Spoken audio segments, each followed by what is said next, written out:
All rise. You may be seated.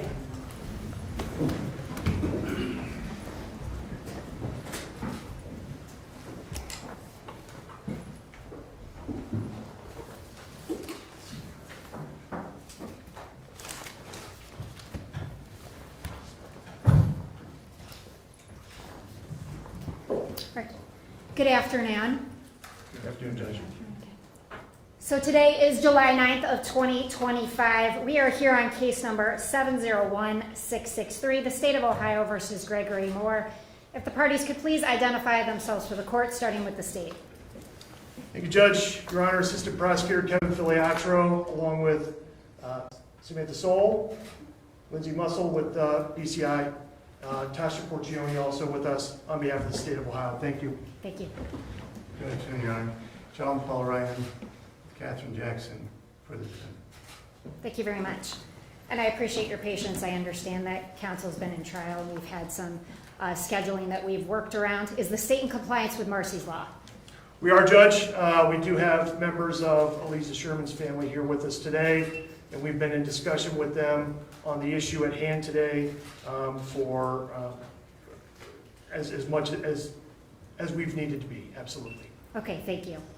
Additionally, it is my understanding that we are here for pretrial as well as on the state's emergency motion for GPS monitoring, and there were also reply briefs that were made by both counsels. Counsels, I've had an opportunity to review those briefs. Is there any stipulations or things you wish to place on the record at this time? Thank you, Judge. Your Honor, on behalf of the state, the court has given us a lot of indulgence today to speak outside the record.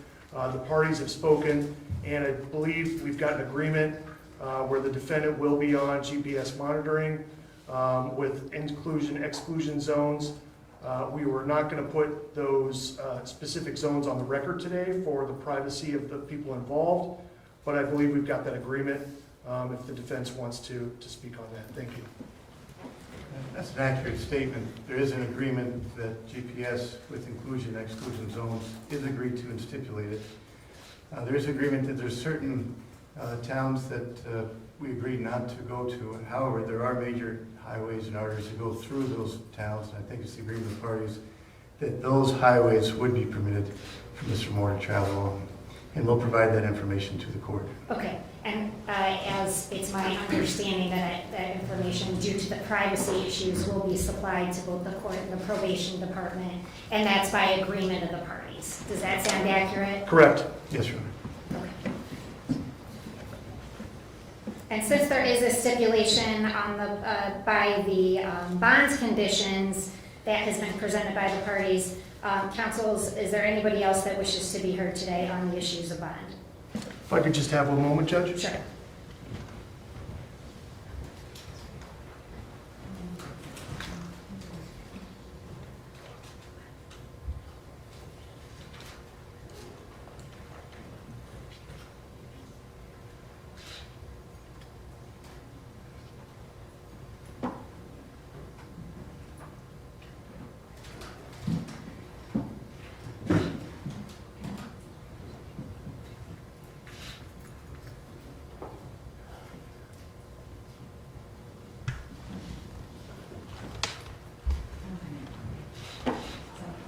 Take the podium, Judge? Sure. All right, I'll do that.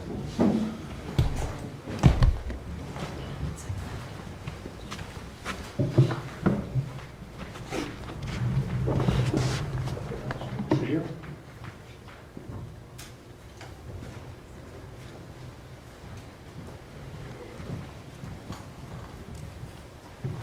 Good afternoon. Hi. If you could please state your name and spell it for the record. Sure. Jennifer Sherman Rivshin, Jenniffer Shermanribchun.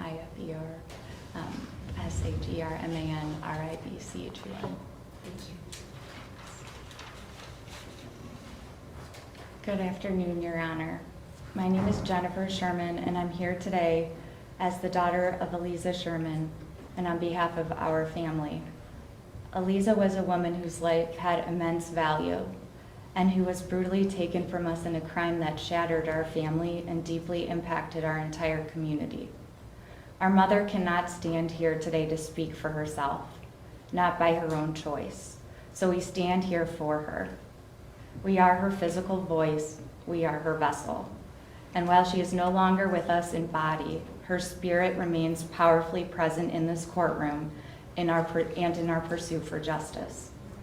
While this case may be new to your docket, our commitment to justice for Aliza is not.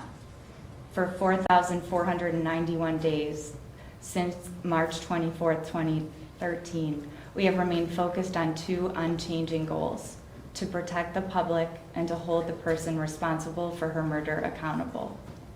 Our family wants to believe in the fairness and integrity of the justice system. We want to believe that the lives of all people, our mothers, our families, and the communities are by this court. That belief is what keeps us showing up. Your Honor, our family wants to believe that this case matters. We want to believe that justice is not just a concept, but a process to uphold, help ensure that our mother's life is honored with the justice she was denied in life. Thank you.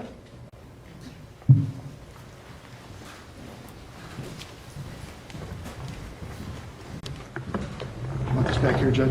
Yes.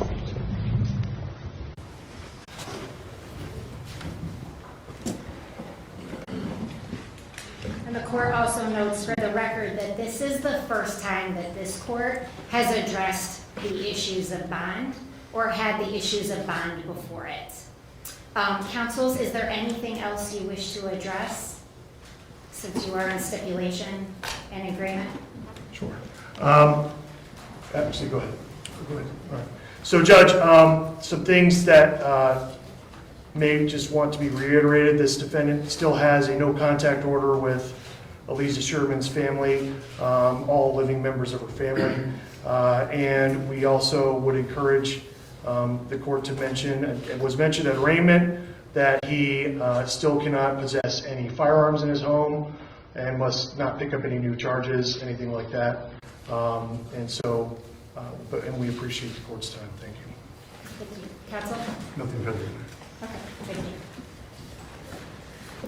Okay, so in accordance with the Ohio Constitution and the Ohio Revised Code, and also due to the fact that there is stipulations and agreements by the parties with the conditions of bond, the court finds that the defendant will be placed on GPS inclusion monitoring. That will include exclusion zones. That is for Ms. Sherman's family members, and as we've already outlined on the record, those specific zones will be at the protection for those victims given through the probation department. Additionally, Mr. Moore, you will be placed on court-supervised release. As a condition of court-supervised release, if you have a passport, you must surrender that passport to the clerk's office. Is it my understanding that Mr. Moore does not have a passport? That's true, Your Honor, and Okay. he has not had one for quite some time. Okay, so since he does not have a passport, sir, you'll be unable to obtain a passport during the pendency of this case. You must comply with all rules and conditions of court-supervised release during the pendency of this case. Additionally, sir, since I know you were advised of this at the arraignment, and since this court was not present at the arraignment, I'm just going to reiterate it. Because you are being placed on GPS monitoring, if you violate the rules of GPS electronic monitoring, you may be arrested for said violation of the condition of bond without a warrant. The sheriff is ordered to make such arrest at the time of the violation. Following any arrest, a hearing will be held within a reasonable time to review the conditions of bond, and the prosecutor is ordered to provide any notice of such hearing in compliance with Marcy's law. Mr. Moore, do you understand this? Yes, Your Honor. Okay, thank you. Additionally, as was previously mentioned, and may have been reiterated at the arraignment, due to the fact that you have these pending charges, you may not knowingly have, carry, or use a firearm or dangerous weapon until your case is concluded. Do you understand that? Yes, Your Honor. Okay. You're also not allowed to travel outside of the state during the pendency of this case. Additionally, you are not to commit any new crimes during the pendency of this case. Any of those issues that would arise may be considered a violation of bond. Do you understand that? Yes, I do, Your Honor.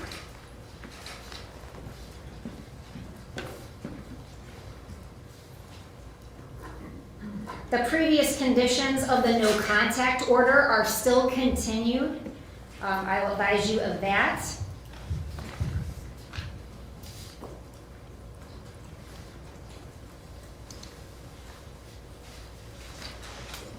Councils, is there anything else that we need to address while we're on the record here today?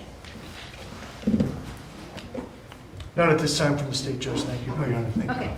Our next pretrial is set for July 30th at 8:45 a.m. Additionally, sir, you will report to the probation department, and there'll be somebody from probation to assist you with the GPS monitoring. Okay? If there's nothing further, then we're adjourned. Thank you. Thank you, Judge.